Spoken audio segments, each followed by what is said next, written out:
That's exactly. Alexander's come in and said RSI is the noob killer. I kind of agree, right? But I think it's just a level of misunderstanding. I think it's a good tool when it was created, when it was used, and when it's used correctly. I think it can be a good tool, but it's very important we understand how it works. And today, that is what we're going to do. So we're going to have a look at the Trading Lab here on Relative Strength Index, also known as the RSI,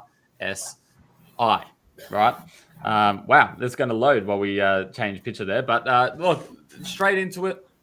The really key word in the very first sentence I want to say here, okay, the RSI is a momentum oscillator. That's a key word. Remember it, put it in your brain. It's an oscillator, okay? It measures the speed and change of price movements, okay? The term oscillates, it means it's to move or swing back and forth.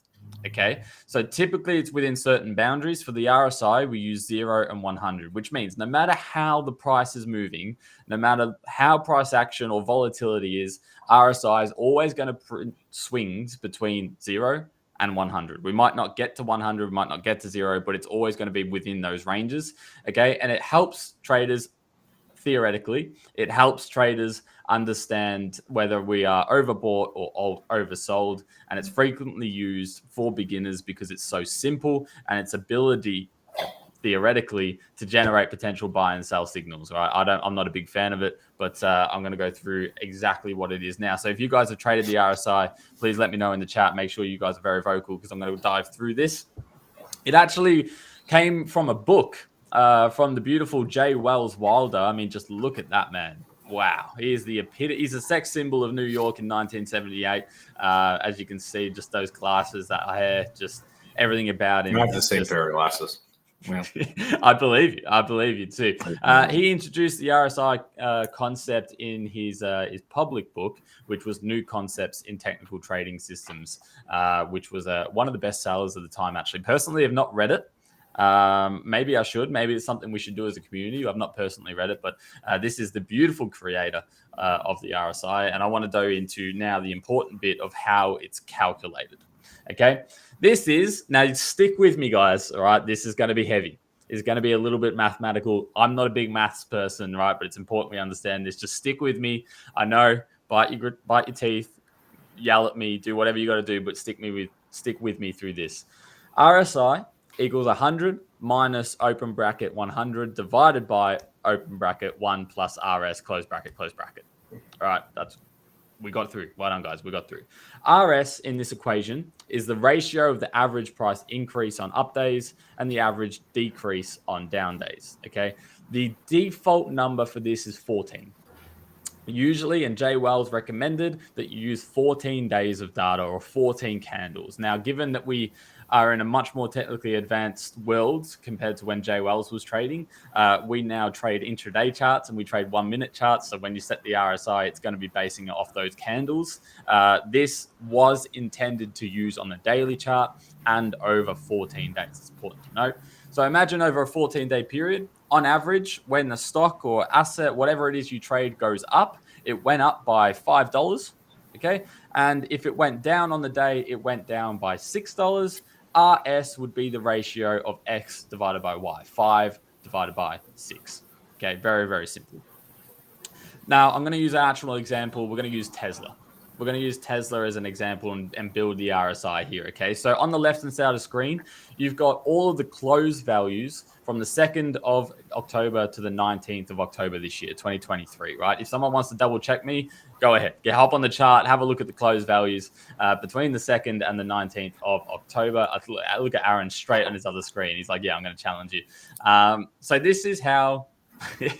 this is how we calculate it. Okay. The first thing you want to do is identify whether you had a positive close or a negative close. What I'm asking is today's close. Did it close higher than yesterday's close or lower than yesterday's close? Did we have a bullish or bearish day? That's what you want to do. So I've gone down and had a little plus and a little minus all down the center of the chart there. As you can see, 251.60 on the 2nd is worth more than 250.22 on the 29th, which means we've had a positive close. So I've just added a little plus arrow. Then 246.53, obviously less than 251.6, negative close.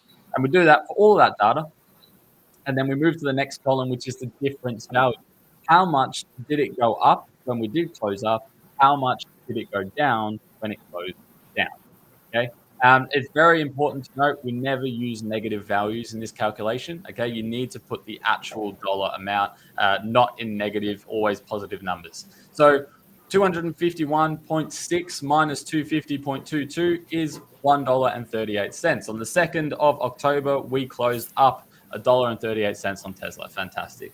On the 3rd of November, 3rd of October, we closed down $5.07 on Tesla. You go through the statistics, you check the numbers, they're all there. Then you want to work out your average gain. So on the 2nd, on the 4th, on the 6th, on the 10th, on the 16th, and on the 17th, we closed up. Well done, everyone. We had a bullish day. Okay. As you can see, we went up $1.38, $14.63, $0.48, 3.95, 2.8, and 0.93. So on these 6 days, we're going to work out the average gain, which is $4.03. That's the average gain we got over this 14 days. Quite the opposite. Okay, if we look at the red days now, there's 8 red days. You can see all the numbers printed there. The average loss over these 8 days was $6.73. So RS value is going to be 4.03 divided by 6.73. All right, everyone take a breath. We got through the maths. I know it's the hard part, right? But we got through the maths. We're out. We're out. Everyone take a breath. Did everyone understand? Let me know. It's a little bit heavy. But the final number there is going to be 0.599. I've rounded this up, okay? It actually has about 8 digits behind it, but I've rounded it up, 0.599. So if we go back to the calculation in which we wanted to, we add that 0.599 where the RS value is, it's going to print a number of 37.46. And that is your RSI for today. That's your RSI number. Now, historically and technically speaking, anything below 30 for an RSI is considered oversold. Anything above 70 is considered overbought, right? That's what the strategy promises, so to speak. So it's usually designed somewhat like a chart like this. If you guys are using TradingView, MetaTrader 5, CTrader, whatever platform you're on, you bring up the RSI, it's going to be presented like this on the left here. And you can see we're between 0 and 100. We oscillate between 0 and 100. Above 70 is overbought, below 30 is oversold. And this usually gives a lot of people signals on whether we are overbought or oversold, so we can go the opposite way. I don't love using it that way, but this is as simple as it gets. This is how the indicator calculates. Now, this chart on the left is very advertising, especially if you're a new trader. You mean when we just pop up above 70, if I short the market, I'm going to make money? Or when we pop below 30, if I buy the market, I'm going to make money? No, not even in the slightest bit. Okay. And this is why I wanted to run you through the calculations so you know exactly how we get those numbers. Right, you now know it's based off of the close value, and it's just these numbers all put in, and then it's put on a nice little fancy chart. Okay, don't live by this.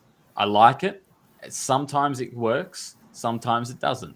All right, but don't live by it. Don't only trade this. And I've got a really important note. It's essential that just because an asset is overbought, it doesn't mean it's time to sell, and vice versa. Okay, these are just indications of further analysis. And there's a real key thing I want a lot of people to take away from this as well.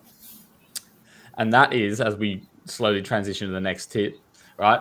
Don't rely on the RSI by itself, of course, but more importantly, in trending markets. If your market is trending, do not rely on the RSI, okay? Because it is not built for a trending market, especially if it's really trending. The only time you should really be giving more weight to an RSI is when we're moving sideways, when we're in a range, when we're going sideways bound, when we've got an asset that doesn't move too much. That's when you want to really be giving a little bit more weight to the RSI. Other than that, don't look at it, don't touch it, don't play with it. It's just not worth your time.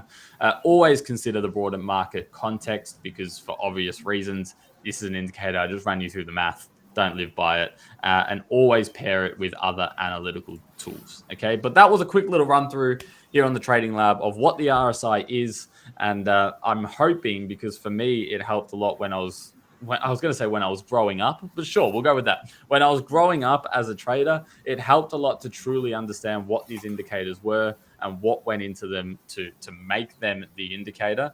And 9 times out of 10, when I found out how the indicator was actually calculated and what it was, I had a lot less confidence buying and selling based on these indicators. And funny enough, became more profitable when I decided to come away from them. So I don't know if that's a direct correlation, but hey, each to their own. But thank you for the presentation on the Trading Lab.